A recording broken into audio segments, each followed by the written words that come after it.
मी आज आपल्या समोर माजी पोलीस अधिकारी सेवानिवृत्त पोलीस कल्याणकारी असोसिएशन महाराष्ट्र राज्याचा कार्याध्यक्ष आणि एक या देशाचा या राज्याचा नागरिक या नात्यानं आपल्या समोर आलेलो आहे। आजचा विषय हा आहे नांदणी मठातील हत्तीनी संदर्भामध्ये महादेवी उर्फ माधुरी हिच्या संदर्भात ज्या घटना घडलेल्या आहेत त्या घटनांसंदर्भामध्ये समाजावरती किंवा सामाजिक लोकांवरती जातीपातीमध्ये भावनिक आव्हान करून या ठिकाणी राजकीय मंडळी आपली पोळी भाजण्यासाठी विविध आंदोलनं मोर्चे असतील आंदोलनं असतील निषेध असतील या ठिकाणी नोंदवत आहेत। आपण यामध्ये सुज्ञ आहात पत्रकार बंधू माझे। या ठिकाणी महादेवी उर्फ आता isakal.com आहे देशातील नंबर 1 ची मराठी न्यूज वेबसाईट। प्रत्येक अपडेटसाठी isakal.com ला नक्की भेट द्या। माधुरी हत्तीनीला या ठिकाणी सर्वोच्च न्यायालयाच्या आदेशाप्रमाणे ज्या ठिकाणी पाठवायचं होतं त्या ठिकाणी पाठवण्यात आलेला आहे। 28 जुलै रोजी या ठिकाणी तिची रवानगी त्या ठिकाणी जे भावनिक लोक झाले आया माय माता माऊली या ठिकाणी रडल्या। सगळ्याच्या अशी नाळ जुळलेली ही 33 वर्ष त्या ठिकाणी राहणारी आमची माधुरी या ठिकाणी अत्यंत भावनिक पद्धतीने त्या ठिकाणी थोडक्यात विदाई करण्यात आल्यासारखं केलं आणि आजही 4-5 दिवस होत आले त्यांना काही लोकांनी अन्नग्रहण केलं नाही। हा भावनिक विषय आहे।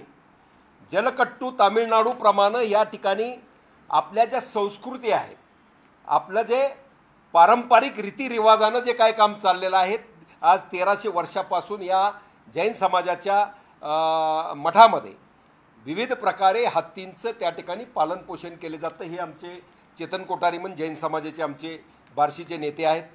या ठिकाणी त्यांचं पालनपोषण केलं जातं आणि त्या दृष्टिकोनातनं या ठिकाणी आपण पाहिलं आहे पेटाच्या माध्यमातून 1980 साली जागतिक संघटना झाली। आपल्याकडे 2000 सालामध्ये या ठिकाणी या देशामध्ये ती आली आणि आपण विविध ह्याला संघर्ष करतोय। बैलगाडा शर्यतीला संघर्ष केला, तुमच्या टकरी हाल्याच्या टकरी असतील किंवा बाकीचे जे सामाजिक उपक्रम आपले आहेत या पद्धतीनं या ठिकाणी त्यांचं प्राणी ह्याच्या संदर्भातलं क्रुएलिटी ॲक्ट खाली 1960च्या त्यांच्या काही बाबी अतिशय खऱ्या असतील परंतु जे समाजाला किंवा आमच्या धर्माला अभिप्रेत आहे डॉक्टर बाबासाहेब आंबेडकरांनी आमच्या घटनेनं प्रत्येकाला आपल्या धर्माचं आचरण करण्याची काय मुभा दिलेली आहे। त्यामुळं या ठिकाणी हा प्रश्न निर्माण झालेला आहे।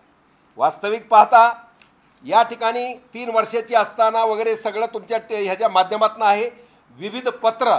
मी कुणाचीही बाजू घ्यायला आलेलो नाही। डॉक्टर बाबासाहेब आंबेडकरांवर कुठलाही उद्योगपती असो कुठलं गृह खातं असो राज्य सरकार केंद्र सरकार असो या ठिकाणी सर्वोच्च न्यायालयाच्या पुढे कुणीही नाही आणि त्यांच्या आदेशाचं पालन सर्वांनी करावं लागणार यामध्ये तिळमात्र शंका बाळगायचं कारण नाही। 2017 साली काही ही घटना या ठिकाणी घडली गेली त्या मठामध्ये नांदणीमध्ये। त्यानंतर डिसेंबरमध्ये घटना घडली। एप्रिलमध्ये या ठिकाणी 2018ला राजू शेट्टी या ठिकाणी खासदार होते आणि ते खासदार असल्या कारणानं त्या ठिकाणी त्या भागाचे काही मठातील लोकांनी काही सांगितलं असेल त्यानंतर राजू शेट्टी या ठिकाणी तुमचं हे जे पत्र आहे राजू शेट्टींचं हे सगळीकडे व्हायरल होत आहे। एकच पत्र आहे कारण ह्या पत्रामुळं हे 2018 साली त्यांनी पत्र दिलेलं आहे आणि त्या पत्रामध्ये या ठिकाणी संस्थान नांदणी येथील पाळीव हत्ती वनसंग्रहालयाकडे सोडण्याबाबत या प्रकारे हे पत्र आहे। आज हे पत्र दिल्यानंतर 2018ला पत्र दिलं 2020ला पेटाचे लोक आले होते त्यांचे फोटो त्यांनी स्वतः पेजवर व्हायरल केलेले आहेत राजू शेट्टी यांनी आणि त्याप्रमाणे ही जी आमची महादेवी उर्फ माधुरी ही बोर्डावरती म्हणतो ना आपण एखादं हायलाईट कसं होतं त्या पद्धतीनं हायलाईट ही 2017-18 पासून 20 पर्यंत ही यायला लागलेली होती आणि त्यामुळं त्या पेटा ही जी प्राणी ह्याची संघटना आहे यांचं लक्ष या गोष्टीकडे गेलं। त्यांचा संपर्क त्या ठिकाणी राजू शेट्टीबरोबर झाला। ते स्वतः कबूल करतायत की मला देवस्थानच्या जैन समाजाच्या मठाच्या मठाधिपतींना समजून सांगा वगैरे ही जी भाषा आहे आणि त्यावेळेला 2 कोटी रुपये म्हणजे ह्यांचं जेव्हा पत्र या ठिकाणी व्हायरल होऊ लागलं राजू शेट्टींचं, तेव्हा हे बुमरँग आपल्यावरती येत आहे. कारण तुम्हीच वनामध्ये तिला त्या ठिकाणी जंगलामध्ये सोडा म्हणून तुम्ही पत्र देणार आणि तुम्हीच आज त्या विरुद्ध आंदोलनं किंवा काय करणार, हे योग्य होत नाही. त्यानंतर त्यांनी तो 2 कोटीचा विषय आणला की त्यावेळेला ते देतो म्हणले होते वगैरे. या पद्धतीनं या पत्रामध्ये त्यांचं म्हणणं आहे की आम्ही तात्पुरतं या हत्तीनीला तात्पुरतं घेऊन जावा, आमच्याकडे माऊस याची व्यवस्था झाली, तिला संगोपन करणाराची व्यवस्था झाली की आम्ही आणू, असं ह्या पत्रामध्ये कुठंही नाही. यामुळं राजू शेट्टींचं जे आंदोलन आहे माझ्या माहितीप्रमाणे 2019ला पराभव झाला, 2024ला पराभव झाला. राजकारणामधनं आपण सदुभाऊ खोतसारखी लोक त्यांच्यापासून निघून गेली आणि त्या ठिकाणी लोकांना गुमराह करू नका. तुम्ही रविवारचा मोर्चा काढता कलेक्टर ऑफिसवरती पहाटे 4ला, का तर दुसरं कोणी मोर्चा काढू नये त्याच्या आधी त्याचा श्रेय घेण्यासाठी तुम्ही 4 वाजता पहाटे 45 किलोमीटर लोकांना चला म्हणून सांगता. म्हणजे याचा तुमचा हवास तुम्हाला या ठिकाणी या वन्य प्राण्याच्या हत्तीनीच्या राजकारण करून तुम्हाला त्याची पोळी भाजायचं काम तुमचं चाललेलं आहे. हे स्पष्टपणे आम्हाला या ठिकाणी आमचा माजी पोलीस अधिकारी म्हणून या ठिकाणी आरोप आहे. जनतेला भडकावणं, भावनेचा विचार करणं आता राजकीय दृष्टिकोनातनं नाही तर याला सर्वोच्च न्यायालयातनं याचा पर्याय निघू शकतो, अन्यथा पर्याय याला निघू शकत नाही. तुम्ही जर नांदणी गावामध्ये ही हत्तीन माधुरी याला आणायचं म्हटलं तर कायदेशीर त्याच्या प्रोव्हिजन आहेत. त्या प्रोव्हिजन काल त्या ठिकाणी महाराष्ट्र सरकार, मी सरकारचं सांगायला आलेलं नाही, परंतु महाराष्ट्र सरकार त्या ठिकाणी मिटिंग घेतलं आहे. सगळे मठाधिपती किंवा सगळे राजकीय मंडळी तिथं होते. होडाचढ यांची लागलेली आहे. मी आणतोय हत्तीन का मी श्रेय घेतो का मी श्रेय घेतो, काय चाललं प्राण्याच्या ह्याच्यावरती तुम्ही टाळूवरचं लोणी मड्याच्या खाणार काय, हा प्रश्न या ठिकाणी निर्माण आहे. आणि त्या दृष्टिकोनातनं या ठिकाणी आपण या ठिकाणी राजकारण करू नये. तुम्ही मोर्चा कलेक्टर ऑफिसला आपण इतके पत्रकार आहात, रविवारी मोर्चा असतो का, रविवारी सुट्टी असते, पण ह्यांनी त्या दिवशी मोर्चा काढला आणि एकाही कार्यकर्त्याला T-शर्ट तसा नव्हता. तुम्ही बघितलं असाल त्या ठिकाणी त्या महादेवीचा फोटो लावलेला छातीवरती ते ही करून. म्हणजे राजकारण किती करणार तुम्ही, कोणावर आरोप करायचे ते करा, तुम्हाला काय करायचं त्याबद्दल अजिबात ही नाही, तिळमात्र शंका बाळगायचं कारण नाही. या ठिकाणी त्यांच्या पत्रानंतर हे हायलाईट झालं. त्या ठिकाणी अनेक ह्याला हैदराबाद वगैरेला या ठिकाणी गुन्हे दाखल झाले आणि त्यानंतर 2023ला हा प्रश्न ऐरणीवर येऊन उच्च न्यायालय या ठिकाणी आपल्या मुंबई हायकोर्ट आणि राजू शेट्टीच्या पत्र दिले की तुम्हाला, राजू शेट्टींच्या पत्रामध्ये दिलेलं आहे जिनसेन भट्टारक संस्थान मठ नांदणी येथील पाळीव हत्ती वनसंग्रहालयाकडे सोडण्याबाबत. त्यामध्ये उपरोक्त विषयानुसार जिनसेन भट्टारक संस्थान मठ नांदणी येथील वन विभागाच्या परवानगीने गेली 20 वर्ष उत्तमरित्या हत्तीचे संगोपन केले आहे. तरी यापुढे हत्तीचे वयोमान व हत्तीवाहक महातू मिळणे कठीण आहे. त्यामुळे हत्तीचे संगोपन व देखभाल करणे कठीण आहे. त्यामुळे त्याच्या मागणीनुसार म्हणजे मठसंस्थांना मागणी केलेली होती आणि त्यांच्या विनंतीनुसार तुम्ही वनसंग्रहालयाकडे तिला म्हणजे घेऊन जावं ही विनंती, असं हे पत्र आहे. यामध्ये जे आत्ता सांगतायत ते की बाबा त्यामध्ये फरक करून सांगतायत की तात्पुरता आम्ही घेऊन जा म्हणलो आणि तात्पुरता आम्ही त्यानंतर तुमच्याकडून आम्ही घेऊन येणार होतो, हे दादांत खोटा आहे. या पत्रामध्ये तसं नमूद पाहिजे की थोडे दिवस आम्हाला ह्या माणूस मिळेपर्यंत तुम्ही ठेवून घ्या असं म्हणलेलं नाही. आणि त्यामुळं या ठिकाणी दुटप्पी भूमिका या ठिकाणी राजू शेट्टी यांची दिसून येते. आणि इतर वेळचं आपण पाहिलं मी आरोप करणार नाही, परंतु एखादा कुठला तरी विषय घेऊन त्याला इतकी हवा द्यायची या राजकीय पुढाऱ्यांना नेत्यांना सवय लागलेली आहे. आणि त्यामुळं कुठल्या तरी विषयाला आज प्राण्यांच्या ह्या माधुरीच्या विषयामध्ये आपली राजकीय पोळी भाजायची या दृष्टिकोनातनं तुम्ही हे काम करताय असं आमचं राजू शेट्टीवर म्हणजे आरोप आहे. आणि तुम्ही विविध काय म्हणतात शेतकरी आंदोलन, शेतकऱ्याचं अमकं कारखानदारावर मोर्चे, 3000 भाव द्या, 5000 भाव द्या असं म्हणायचं आणि पुन्हा त्या ठिकाणी मिटिंगा करायच्या आणि बाकी बोलायची मला गरज नाही, हे तुमची समजून घ्या. ह्या पद्धतीचं राजकारण या ठिकाणी चाललेलं आहे. आणि त्या दृष्टिकोनातनं आम्ही राजू शेट्टींना सांगतो, कायदा सुव्यवस्थेचा प्रश्न निर्माण न करता महाराष्ट्र शासन या ठिकाणी तुमच्या पॉझिटिव्ह या ठिकाणी माझे फडणवीस साहेब असतील, माझे म्हणजे याचा अर्थ आपल्या मुख्यमंत्री ते आहेत, त्याला पक्ष नाही, त्या दृष्टिकोनातनं एकनाथजी शिंदेसाहेब असतील, अजितदादा असतील, कुणी असतील आणि त्याप्रमाणे तुमचा जो नांदणीचा मठ आहे त्याचे मठाधिपती या ठिकाणी पुनर्विचार याचिका दाखल करावी. राजकारण यामध्ये करू नये. पुनर्विचार याचिकेमध्ये आज जे वनतारा आहे, वनताराला ते काय त्या ठिकाणी तात्पुरतं त्यांनी कस्टडी घेतलेली आहे. कोर्टाची ऑर्डर उद्या झाली की चालले परत कुठं कुठं काय असेल ते. यामध्ये त्यांची बाजू घ्यायला आम्ही आलेलो नाही, परंतु या ठिकाणी वनतारा जसं पोलीस शे द्यावा लागतो त्या पद्धतीनं सगळे पॉझिटिव्ह त्या ठिकाणी करतील. आणि पुनर्विचार याचिकेमध्ये काही पत्रकारांनी अतिशय सुंदर रीतीनं सांगितलं आहे की जलीकट्टूच्या संदर्भात तामिळनाडूमध्ये 2014ला बंदी आली, 17ला झालं काय, 18ला काय झालं, 23ला तो खेळ म्हणून मान्यता देण्यात आली, त्यावेळेला पेटाला शांत राहावं लागलं. त्या पद्धतीनं इथं सुद्धा तुमच्या जर संस्कृती टिकवायची असतील सगळ्याच बाबतीत, मग हत्ती लागतात, घोडे लागतात, कुठं काय लागतं, बैलाच्या शर्यती, मी तर म्हणतो त्या हाल्याच्या टकरी ज्या असतात त्यासुद्धा संस्कृतीमध्ये आहे. पैलवान कशाकरता तयार करतो आपण, कुस्ती खेळायला तयार करतो. त्या पद्धतीनं कधी थोडं कायद्यात ही काय असेल, पण आमची संस्कृती पिढ्यानपिढ्या चालत आलेली आहे, त्याचासुद्धा मान सन्मान राखला गेला पाहिजे. आणि त्या दृष्टिकोनातनं या ठिकाणी आम्हाला, कारण जैन बांधव या ठिकाणी राजकारण काय व्हायला आहे, जैन मुनी त्या ठिकाणी रडले, म्हणजे त्यांना त्या हत्तीबद्दल 2017ला आपला माणूस गेलेला असला तरीसुद्धा इतकी आत्मीयता आहे, त्यांची नाळ जुळली गेलेली आहे. त्यामुळे जैन बांधव सगळे सद्गुरू त्यांचे जैन मुनी, मी सुद्धा आनंद आश्रम नगरला जातो, नगरला या ठिकाणी नगरलाच ना आनंद आश्रम, त्या ठिकाणी मी त्यांचा आशीर्वाद घ्यायला जातो. त्यांचं अहिंसा परमो धर्म भगवान महावीरानं दिलेल्या पथावरती चालणारे आणि आपल्या राज्याच्या देशाच्या इकॉनॉमीवरती परिणाम करणारी ही सगळी मंडळी आहेत, जैन समाज आहे, त्याला नाराज कोणीच करू शकत नाही, कुठलाच नेता करू शकत नाही. त्यामुळे मी काहीतरी करतोय तुमच्याकरता, मी काहीतरी करतोय हे दाखवायचं जे चाललेलं आहे राजू शेट्टींचं. राजू शेट्टीच का नाव घेतोय, तर कारण त्यांच्या पत्रामुळंच ही सुरुवात झालेली आहे. 2018ला तुम्ही जर पत्र दिलं नसतं, ते बोर्डावर आलं नसतं, तर कशा करता ते ही झालं असतं, म्हणजे या परिणाम पुढे झाला नसता, असं आमचं म्हणणं आहे. आणि त्या दृष्टिकोनातनं त्या ठिकाणी परत आरोप करणं, खोटे आरोप करणं, मग ते तिकडे काय होईल, ते 48 प्रवास केला, किती हत्ती तिथं आहेत, अमक्यात एका हत्तीनं कुणाला काय फरक पडणार, 250 हत्ती असतील तर एक हत्ती नसेल, काय अडचण आहे, हा विषय नाही आहे. आणि मी सांगितलं कुठलेही उद्योगपती असो, कायद्यापुढं सगळे समान आहेत, डॉक्टर बाबासाहेब आंबेडकरची आहे आमचं असं म्हणणं आहे. आजच मगा सकाळी पत्रकार परिषद किंवा ते ह्याचं बाईट आलेला आहे फडणवीस साहेबाचा किंवा शासनाचा, या ठिकाणी वनताराच्या कोणाला तरी बोलवलेलं होतं, त्यांनी सुद्धा लेखी दिलेला आहे की आम्हाला काही ऑब्जेक्शन करू कशाचं नाही. त्याप्रमाणे मठसंस्थांना सुद्धा त्या ठिकाणी पत्रही केलेलं आहे. आणि त्याप्रमाणे आम्हाला आमची महादेवी माधुरी या ठिकाणी परत आली पाहिजे. या दृष्टिकोनातनं तुम्ही राजकारणात जातीपतीशिवाय कोणी बोलायलाच तयार नाही.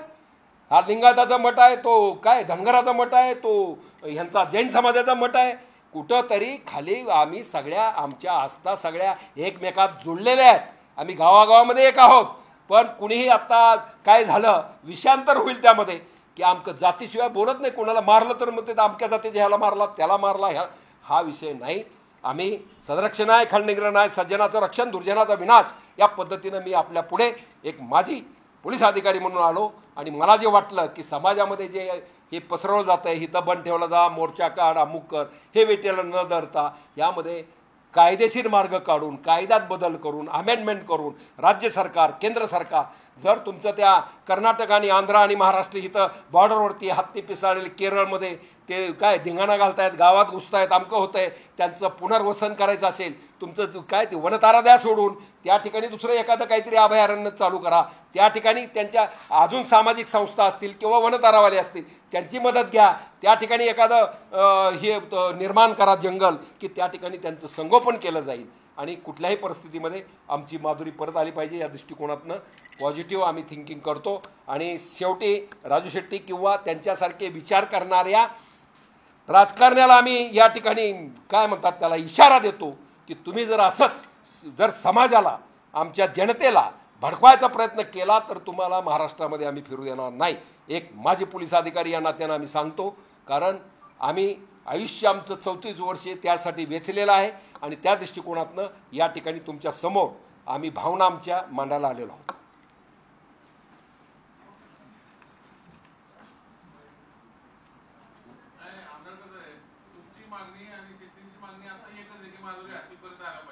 तो तसं म्हणत नाही, नुसतं हत्ती परत नाही आला पाहिजे, त्याला सगळंच पाहिजे अनऑफिशियल. हां काय तुम्ही समजून घ्या ना, ते कारखानदाराला ब्लॅकमेलिंग शेट्टीवर नाही, कुणी इतर कुणी करतंय का त्या पद्धतीनं. आज समजा मुन्ना महाडिक असतील, ते माने साहेब असतील, धैर्यशील माने किंवा बाकी, मी ते बोललो तर तुम्ही म्हणा ते पॉलिटिकल तुम्ही बोलताय, असं नको. सगळी माणसं त्या ठिकाणी एकवटून प्रत्येकाला वाटतंय की तुमचं 2 शब्द बोला, बोलू द्या काय ना, जैन समाजाचे बोला ना. मग झालं की फक्त प्रश्न विचारला म्हणून उत्तर देतो.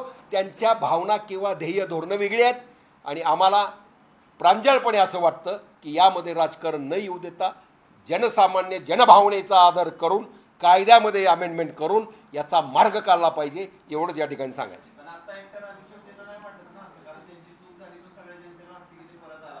मग त्याला सगळ्यालाच वाटतंय, मग हे पत्र का दिलं? मग त्यावेळेला तुम्ही हे पत्र का दिलं हे सांगा.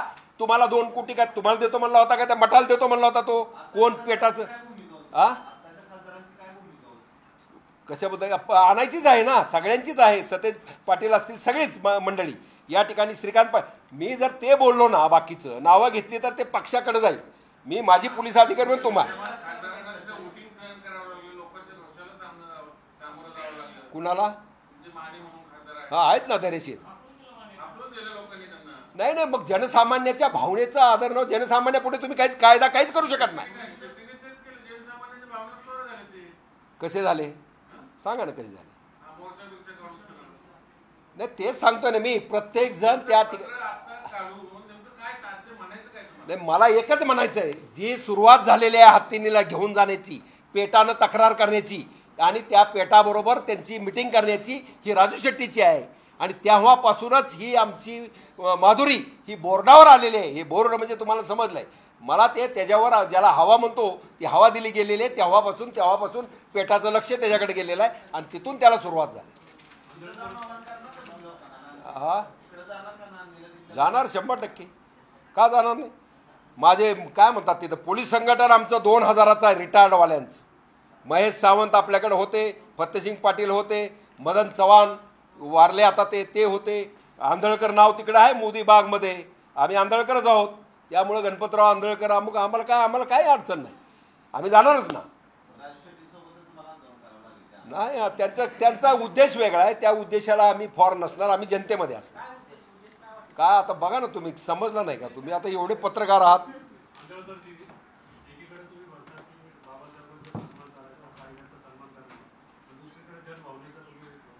जनभावनेचा ऐका, जनभावनेचा आधार करून ज्याप्रमाणे तामिळनाडूमध्ये वेळोवेळी कायद्यामध्ये अमेंडमेंट करून सुप्रीम कोर्टामध्ये ते टिकलं आणि त्यानंतर बैलगाडा आणि ह्याला ही परवानगी झाली, त्या पद्धतीनं जर समाजाला किंवा संस्कृतीला लागतंय, जनभावनेचा आधार म्हणजे कायदा आहे ना, कायद्यानंच त्याला मार्ग, डॉक्टर बाबासाहेबांनी दिलेल्या कायद्याप्रमाणे मार्ग काढून यातनं तुम्ही लोकांची ही केली पाहिजे. आणि ह्यामध्ये हत्ती किंवा जे पाळलं जात आहे, विविध संस्थानांमध्ये अनेक हत्ती आहेत किंवा अनेक हत्ती घोडे सगळे आहेत.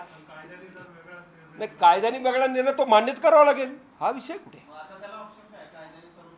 तेच सांगितलं की तुम्ही ते राज्य सरकार केंद्र सरकार ह्यांनी मिळून यामध्ये अमेंडमेंट कायद्यामध्ये केल्या पाहिजे. जसा तामिळनाडूमधले खेळ म्हणून या ठिकाणी डिक्लेअर केलं गेलं, त्या पद्धतीनं हत्ती संदर्भामध्ये जे काय हत्ती किंवा घोडे काय असतील संस्थांचे अनेक, मी सांगितलं हाल्याच्या टक्करीला सुद्धा परवानगी दिली पाहिजे. त्याची ताकद दाखवायची ती वेळ आहे. ती काय बाकीचं आता बरंच काही बोलायचं ऑफ द रेकॉर्ड तुम्हाला ही बंद झाल्यानंतर बरंच बोलणार आहे. हा कोण नाही द्यायची म्हणतो? परवानगी सगळ्यालाच द्या, पण कायद्यानं द्या. बेकायदेशीर मोर्चा बाकीचं करून नाही होत ते, असं आहे. दोन्हीकडून अजिबात बोलत नाही, रास्तपणे सांगतो. कायद्यामध्ये बदल करून याला परवानगी द्या, असं जनसामान्यकरता सांगतोय आम्ही. ज्या आहेत लागतंय ते केलं पाहिजे.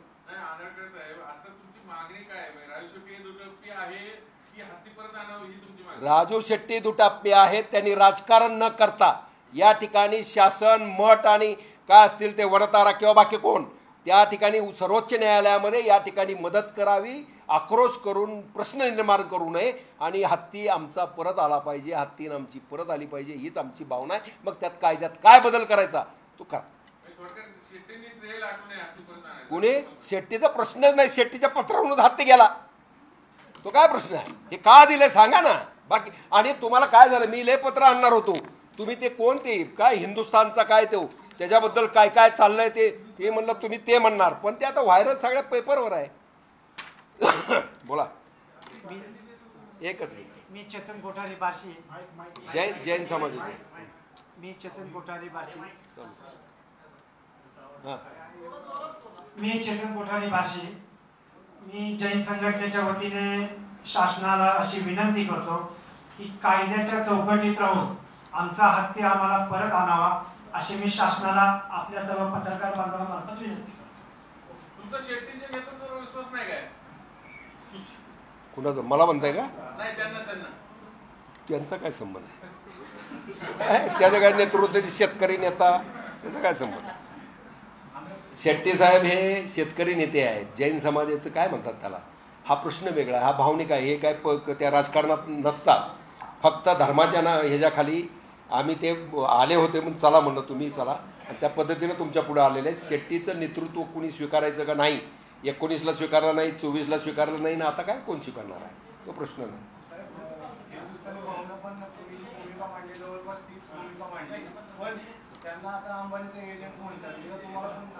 मला कुणीही कुणाचा एजंट म्हणू शकत नाही. मी सर्वसामान्य जनतेतला एक प्रामाणिकपणे काम करणार माझ्या दृष्टिकोनातून. मी इकडून बघतोय, मला 9 दिसतोय, तुम्हाला 6 दिसेल, हा विषय वेगळा. तसं नाही आहे ते. त्याचं भाषा किंवा त्याचं वेगळं आहे. आम्ही ह्याला लय, मी म्हणलं ना, ऑफ द रेकॉर्ड लय बोलायचं आहे आम्हाला. परंतु या ठिकाणी ऑफ द रेकॉर्डच बोलू की आपण. या ठिकाणी नाही, 1 मिनटं आहे. या ठिकाणी मला कुणीही कुणाचं काय म्हणायचं कारण नाही आहे. कुठलाही उद्योगपती कायद्यापुढं विषयच नाही, हा प्रश्न आहे. राज्य सरकार, केंद्र सरकार, अमका आणि कायदा सर्वोच्च आहे, तिथं दुसरं कुणीही नाही.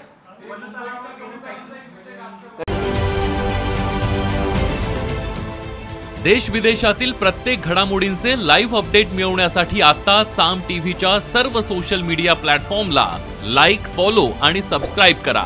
तसंच सर्व नोटिफिकेशनसाठी बेल आयकॉन प्रेस करायला विसरू नका.